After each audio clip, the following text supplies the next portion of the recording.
Paniambia Apostle unapambana, kaambia hapana. Mimi sipambani, mimi na kibali tu. Lazima utoke kwenye mentality ya kwamba watu jamani, ukikaa na matajiri wakikwambia wanavyo make money, unaweza kusema ni washirikina kweli? No, that is how simple it is.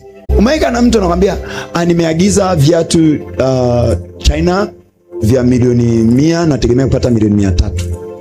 Container ndo linashuka. Serious?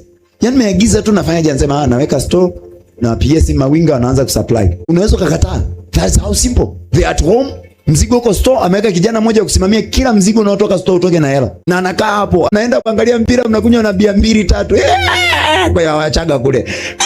Kumbe jamaa liko na mafunda, anajenga apartment. Wewe unavuta tu sikidagaro, unazeka mapafu, lenzako linajenga apartment. Siku mnakuja mnashangaa. I'm telling you.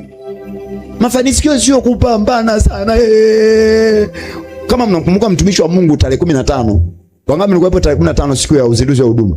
Alisema hivi, kama wewe utateseka kama nilivyoteseka, haina maana ya mimi kuja hapa. Mnakumbuka? Kwa sababu neema inakutoa kwenye maisha ya mateso.